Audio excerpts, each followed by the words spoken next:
I veliki pozdrav gledateljima kanala. U današnjem videu radimo unboxing i recenziju ponovo električne brave od Veloka. Naime, Velok je iskazao povjerenje nakon 5 mjeseci, nakon što smo recenzirali staru bravu, ponovo je poslao novu bravu, novi model. Ovaj model je više primijenjen kod ugradnje za apartmane, tako da ćemo u današnjoj epizodi ugraditi tu bravu na jedan apartman. Zašto? To ćemo objasniti poslije u videu. U opisu ovog videa imate ćete promotivni kod sa linkom gdje ovu istu bravu možete kupiti po povoljnijoj cijeni sa popustom. Iznos trenutni te brave je 119 eura. Brava je tu, stigla je poštom i možemo krenuti na unboxing te brave, pa krenimo u studio. Evo ga, spremni smo za unboxing Velokove pametne brave. Tu je kutija pred nama. Znači šta na kutiji imamo? Znači imamo ovaj QR kod s kojim možemo skinuti aplikaciju. Imamo neke osnove, znači di nam kaže da je menadžment uprava Veloka u SAD-u, a Made in PRC ili Narodna Republika Kina. Ovdje je također ista stvar. Tu na ovom dijelu kutije znači imamo oznaku tipa brave, znači to je PCB 51. To je tip brave koji odgovara za vrata debljine od 3 do 7 cm. Za deblja vrata ide drugi tip brave. I ništa, idemo sad otvoriti da vidimo šta je u ovom sadržaju kutije.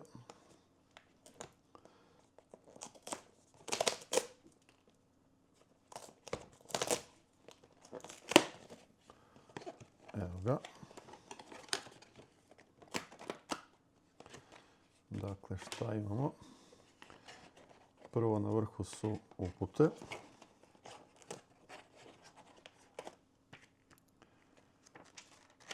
Dobro. Znači imamo pametnu bravu.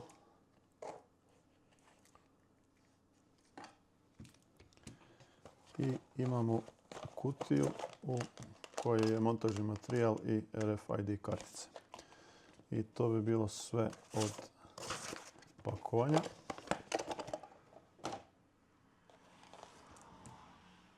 Krećemo od uputa. Tu su upute na 5 jezika. Znači imamo engleski, njemački, talijanski, španjolski i francuski. Hrvatski jezik nije podržan u ovim uputama. Na početku, znači, ono što sam već rekao, znači ovaj cilindar je predviđen za vrate debljine od 3 do 7 cm. I jako bitna stvar, znači od ruba vrata, znači utvor za cilindar bi morao biti udaljen kao oko 4 cm, premda prolazi i 2,5 cm, ali preporučivo je 4 cm. Znači ovo bi izgledalo ovako u presjeku kada se brava montira na vrata. Tu imamo kodove, znači sa kojima možemo programirati bravu. Ovdje je znači kodovi s kojima možemo programirati ove plave RFID kartice. I imamo kodove sa kojima možemo mijenjati jezik ili uključivati, isključivati Bluetooth ili neke dodatne stvari, znači resetirati bravu ili tako. I ovdje znači uputa šta sve dobijemo. Znači u ovoj kutijici dobijemo 3 ove RFID plave kartice.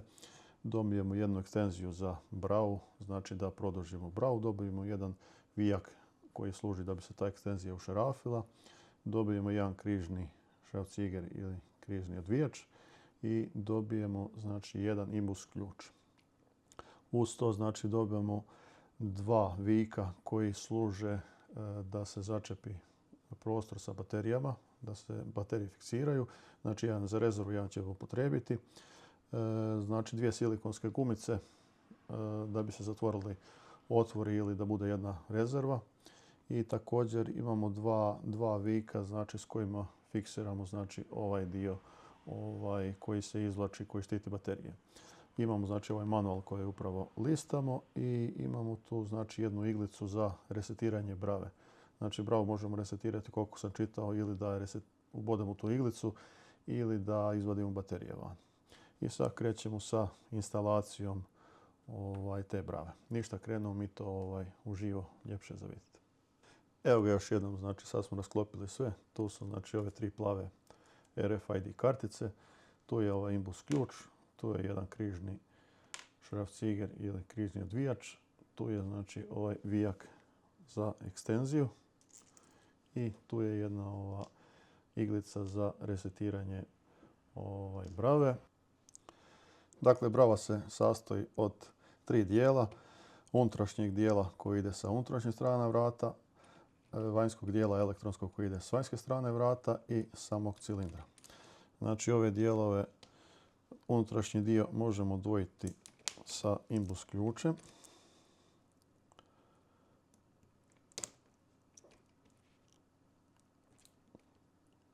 Da vidimo, evo ga, taj dio se skida. To je masivno kvalitetno željezo. Ovaj ovdje dio također možemo odvojiti sa imbus ključem.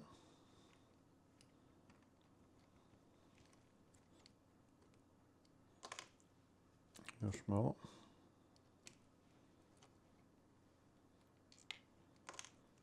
Evo ga.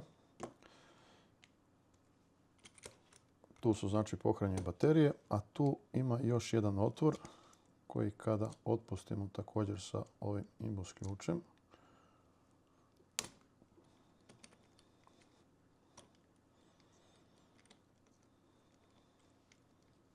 Još malo.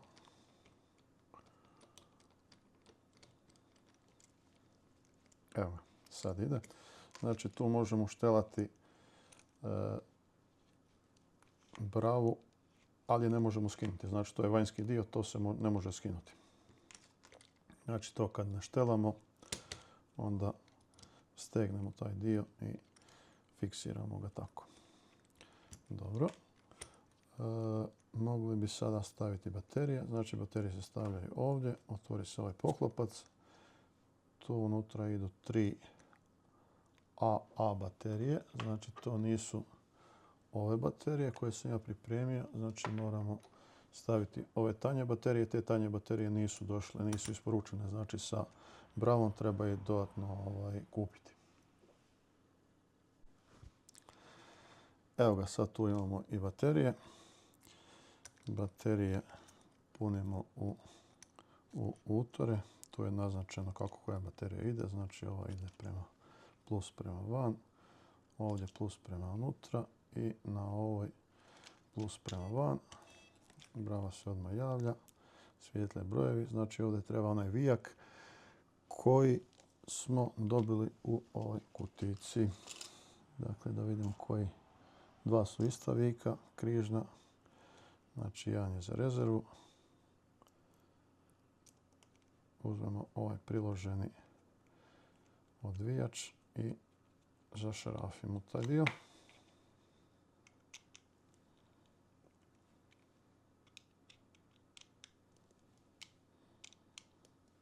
Evo ga. I možemo vratiti ovaj poklopac. Prije nego što vratim poklopac, znači ova brava ima čak USB-C ovdje utor.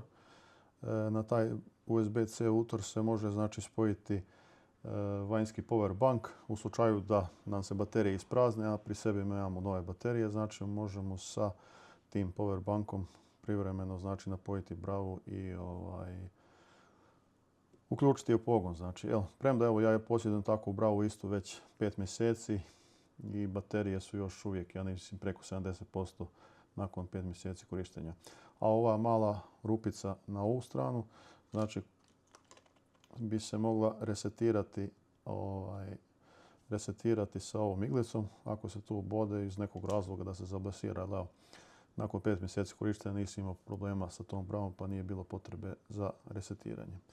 Ovo ćemo sad zatvoriti.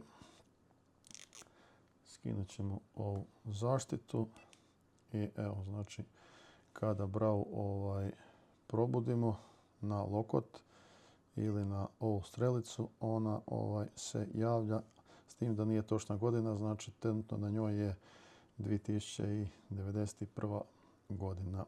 Vrijeme moramo sinhronizirati sa aplikacijom koju spajamo preko mobitela Bluetoothom se povežemo mobitel i pametna brava i sinkroniziramo točno vrijeme.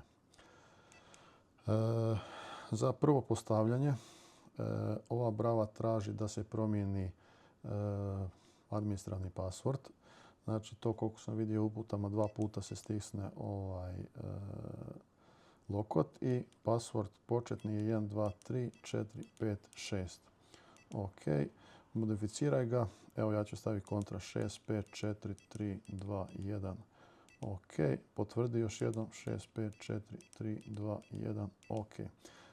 Uspješno, znači promijenili smo početni password. Ništa, ovo možemo slobodno zatvoriti. Baterije smo stavili, to nam više neće trebati. Znači ovaj dio vraćamo. Vraćamo ovaj vijak koji je bio unutra. I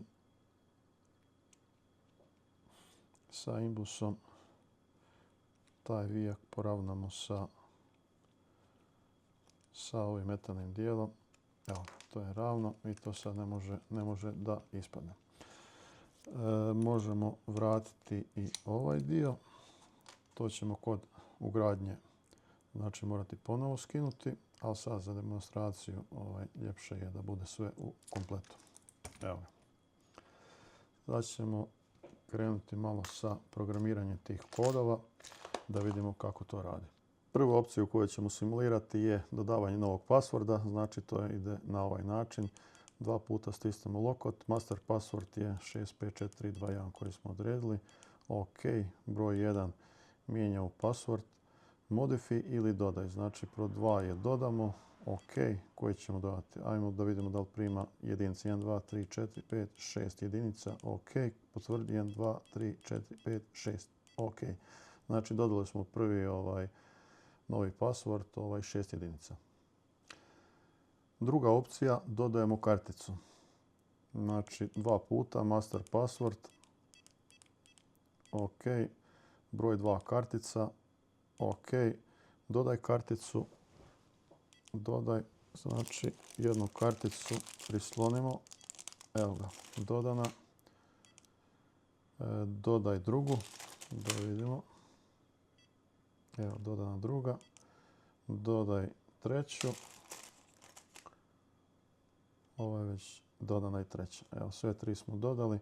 Ok. Izađemo van. Vani smo da vidimo da li kartica radi. Znači, aktiviramo bravu. Evo ga, radi. Znači, cilindar se vrti. Idućih 10 sekundi možemo otključati i zaključati. Kada brava crcne, gotovo je. Evo, prošlo je 10 sekundi. Osovina se više ne vrti s ove strane. To je to. Možemo obrisati ovo da vidimo kako se briše. 2 puta, master password. Ok. Kartica 2, ok. Broj 2, delete. Ok. Prisloni. Uspješno, ovo je obrisana. Da vidimo da li možemo otvoriti s ovom karticom. Znači 2, ne. Probudimo. Ne, jednom treba za probuditi, ne 2 puta. Znači jednom. Nepoznata kartica. To je to. Sada ćemo još isprobati dodavanje brave u aplikaciju. Znači na telefonu imamo aplikaciju naziva VLock. Startamo tu aplikaciju, idemo u device list. Na device listi ja imam jednu bravu. Znači dodajem sad novu. Idem u dodaj device, dodaj pomoću QR koda. Ok. Znači na bravi QR kod se nalazi na ovom mjestu. Skeniramo taj QR kod. Tražimo broj brave. Broj brave se nalazi na ovom dijelu. Ako je brava ugrađena, taj broj se ne vidi, tako da je dobro dodati bravu dok je još neugrađena. Ili taj broj da imamo uslikam ili nešto. Tako da dok je brava u vratima, taj broj je nevidljiv. Evo ga, dodali smo bravu aplikaciju. Da vidimo sada device list. Moralo bi biti 2 brave. Refreshamo. Evo ga, druga brava je true. Uđemo u bravu. Ona nam nudi tu neke mogućnosti, znači isprobat ćemo odmah mogućnost otključavanja brave pomoću Bluetootha preko aplikacije. Znači kliknemo ovu plavu ikonu, aplikacija traži bravu, našla ju je, evo Znači zeleno otključena je brava. Idući 10 sekundi možemo otvoriti bravu. Znači to je jedan od načina uz pin koji dobijemo da možemo na taj način otključati bravu. Na prvoj ikoni možemo mijenjati usere, dodavati, davati neka imena. To je komplicirano tako da to nećemo koristiti. Najčešća mogućnost je dodavanje passworda. Znači tu zadamo kako se zove vlasnik tog passworda, odredimo koji je password, odredimo od kad do kad to traje i kreiranje tog passworda aplikacija prebacuje password u bravu i znači taj korisnik kojemu javljamo taj password u tom vremenskom periodu od kad do kad vrijedi taj password može s tim passwordom i sa tim pinom otvoriti bravu. Isti taj password možemo obrisati, isto spojiti se sa bravom, obrisati.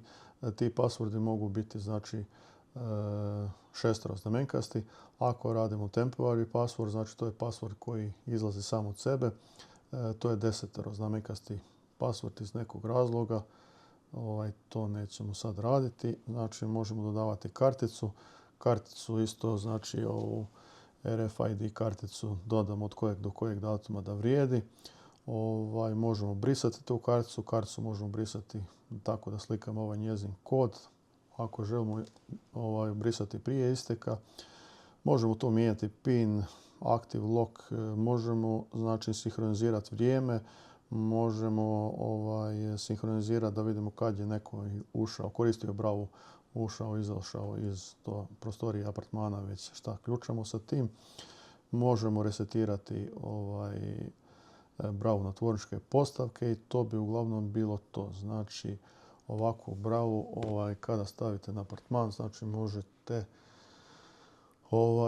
kontrolirati goste kad su ušli u apartman, kad su izašli apartmana i kad izađe vrijeme koje ste odredili da vrijedi taj pin, znači ti gosti više sa tim pinom ne mogu ući u apartman.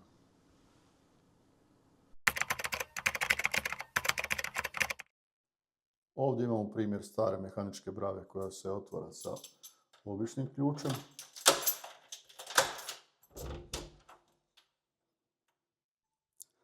A sada ćemo tu staru bravu zamijeniti sa novom pametnom električnom bravom. Koristit ćemo priloženi križni odvijač koji smo dobili sa pametnom bravom.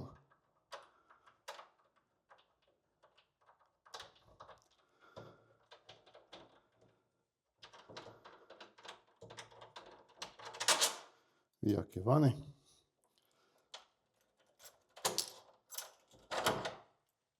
Brava je vani. Stavljamo pametnu bravu u uložak cilindra. Stavljamo unutarnju kuglu kako bi lakše mogli naći položaj u kojem se zaključava. Evo, to je taj položaj. Vraćamo vijak na svoje mjesto sa priloženim odvijačem. Zavijemo taj vijak.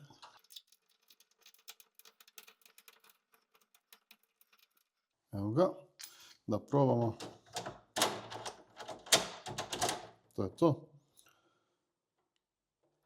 I ugradili smo pametnu bravu. Zadnji korak je da kuglu koju smo stavili s unutarnje strane, da je samo fiksiramo sa imbus ključem kako se ne bi izvlačila. To je to. Testiranje brave.